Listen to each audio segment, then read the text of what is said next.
दोस्तों, हमारे दैनिक जीवन में हम हमेशा तुलनात्मक प्रशंसा से रूबरू होते रहते हैं। अरे तुम तो शेर हो, तुम शेर के बच्चे हो, और भी बहुत कुछ।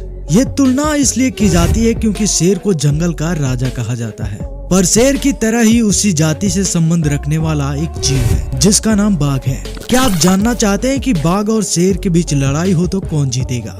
अगर एक शेर तथा एक टाइगर यानी बाघ की भिड़ंत हो जाए तो विजेता कौन होगा? आइए तहकीकात करते हैं शेर और बाघों से जुड़े रोचक तथ्यों की। वीडियो में आगे बढ़ने से पहले आपसे अनुरोध है कि बिना स्किप किए वीडियो को पूरा देखिए। एक टाइगर का औसत वजन 250 किलोग्राम और अधिकतम वजन 465 किलोग्राम तक हो सकता है। वहीं एक शेर का औसत वजन सिर्फ 170-180 किलोग्राम तक होता है तथा अधिकतम वजनी शेर सिर्फ 360 किलोग्राम तक ही पाया गया है। सिर्फ शारीरिक आकार ही नहीं, शेरों के मुकाबले 25% बड़ा दिमाग, 7 से 10 सेंटीमीटर लंबे नुकीले मजबूत दांत और शेरों के मुकाबले बेहद शक्तिशाली बाइट फोर्स टाइगर को अधिक बुद्धिमान और ताकतवर सिद्ध करती है। शेर मुख्यतः 10-15 के झुंड में रहते हैं और मिलकर शिकार करते हैं, पर एक टाइगर हमेशा अकेला जीवन व्यतीत करता है। इसलिए संकट के समय में टाइगर शेर के मुकाबले मुश्किलों से पार पाना बेहतर तरीके से सीख पाते हैं। शेर मुख्यतः आलसी जीव होते हैं और दिन में 20 घंटे सोने में बिता देते हैं। शेर सिर्फ पेट भरने के लिए शिकार करते हैं, पर एक टाइगर का कारण ही अपने रास्ते में पड़ने वाले किसी भी जीव को मार डालने के लिए कुख्यात है। व्यवहार की यह निसंसता भी टाइगर को शेर की वनस्पत बेहतर शिकारी सिद्ध करती है। इसलिए इन सभी तथ्यों के मद्देनजर एक शेर और बाघ की भिड़ंत में निसंदेह बाघ के विजेता होने की संभावनाएं सबसे ज्यादा है। प्राचीन रोम में टाइगर और शेरों की लड़ाइयों के आयोजन के लेख मिलते हैं। 18वीं शताब्दी में बड़ौदा के गायकवाड़ द्वारा शेर टाइगर लड़ाई आयोजन के भी साक्ष्य मिले हैं।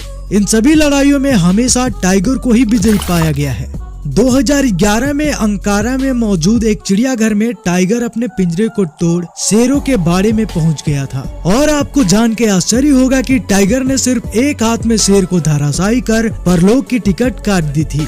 आपको बता दूं कि शेरों को बेशक जंगल का राजा कहा जाता है, पर शेर खुले मैदान और चारागाह में रहना पसंद करते हैं, जंगलों में नहीं। जंगल में टाइगर पाए जाते हैं, तो शेरों के मुकाबले टाइगर को जंगल का राजा कहना ज्यादा उचित होगा। शेरों द्वारा जंगल के राजा का सम्मान अर्जित करने के पीछे का वास्तविक कारण शेरों का व्यवहार है। शेरों से जुड़ी सबसे प्रभावशाली चीज उनकी गगनभेदी दहाड़ है, जो एक शांत रात में 8 किलोमीटर दूर तक सुनी जा सकती है। एक नर शेर के गर्दन में घने बालों की संरचना राजा की तरह इसे बाकी सभी जीवों से अलग दर्शाती है। 99% शिकार झुंड की मादा शेरनियों द्वारा किए जाते हैं और शिकार सर्वप्रथम राजा की तरह नर शेर के हवाले कर दिया जाता है। नर शेर यानी राजा सिर्फ आराम करता है और झुंड को नियंत्रित करता है। शेरों के झुंड में 1 से 2 नर और बाकी 10-15 शेरनियां और बच्चे होते हैं। बच्चों में शेरनियां बड़े होकर झुंड का हिस्सा बन शिकार करती हैं, तो वही नर बड़ा होकर झुंड छोड़ देता है और दूसरे झुंडों की तलाश करता है। ये 9 शावक दूसरे झुंडों के नर शेरों को चुनौती देकर लड़ाई करके उन्हें मार डालते हैं और झुंड में मौजूद सभी बच्चों का कत्ल करके शेरनियों को गर्भवती कर नई संतानें उत्पन्न करते हैं और इस प्रकार अपने एक स्वतंत्र साम्राज्य की स्थापना करते हैं। एक शेर का जीवन एक राजा की तरह वर्चस्व बनाए रखने के लिए संघर्षों से परिपूर्ण होता है। जीवन में अनेकों बार इन्हें खूनी रक्तपात में दूसरे शेरों को पराजित करना पड़ता है ताकि ये अपने झुंड के राजा बने रह सके। सतत संघर्ष के द्वारा श्रेष्ठता स्थापित करना ही एक शेर को जंगल का राजा बनाता है। दोस्तों, मैं आशा करता हूँ आपको ये वीडियो बेहद पसंद आया होगा।